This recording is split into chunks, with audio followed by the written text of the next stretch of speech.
रात के 12:30 राजस्थान के एक छोटे से कमरे में एक 18 साल का छात्र जीव विज्ञान की किताब पर झुका हुआ है। उसकी आंखों के नीचे काले घेरे एक बड़े सपने की कीमत बता रहे हैं। ये संघर्ष अकेले उसका नहीं है। भारत के मध्यम वर्गीय परिवारों के लिए डॉक्टर बनना गरीबी से बाहर निकलने का सबसे बड़ा जरिया है, जिसने देश में अरबों डॉलर की कोचिंग अर्थव्यवस्था को जन्म दिया है। साल 2026 में 1 लाख सीटों के लिए 22 लाख से अधिक उम्मीदवारों ने आवेदन किया। नीट इस व्यवस्था का एकमात्र द्वार है, जहां अंकों का मामूली अंतर भी किसी छात्र के भविष्य की दिशा बदल देता है।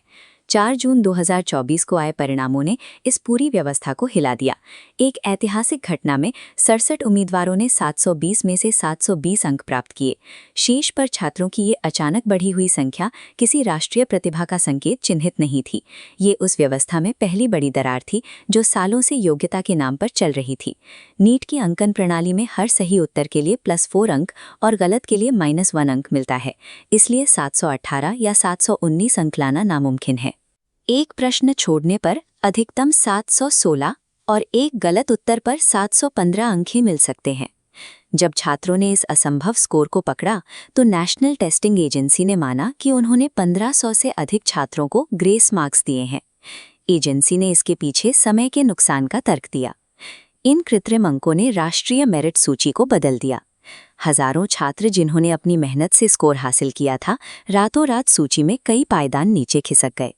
गणित के इन आंकड़ों ने साफ कर दिया कि जो घेरा मेरिट की रक्षा के लिए बनाया गया था, वही उसे नुकसान पहुंचा रहा था।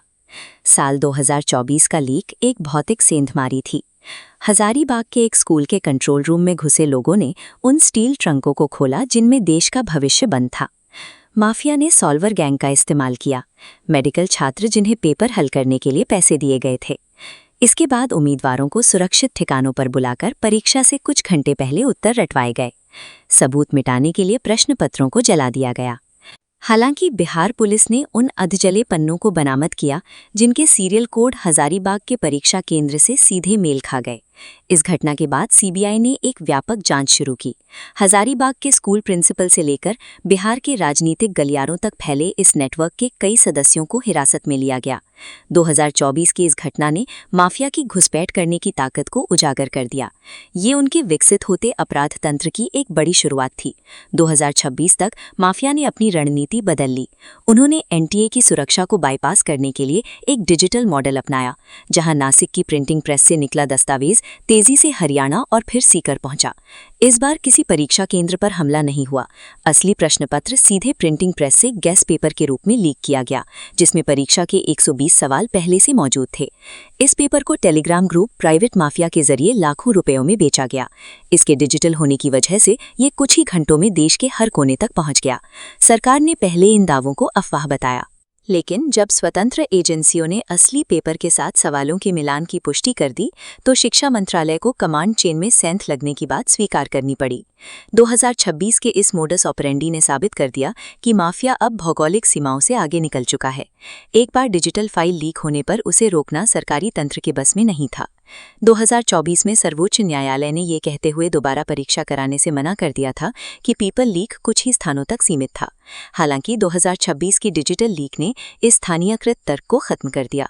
अब ये स्पष्ट था कि परीक्षा की गोपनीयता पूरे देश के स्तर पर भंग हो चुकी है। इसके परिणाम स्वरूप साल 2026 की परीक्षा रद्द करनी पड़ी। लाखों छात्र सड़कों पर उतर आए और उन 22 लाख परिवारों के सामने अनिश्चितता का संकट खड़ा हो गया।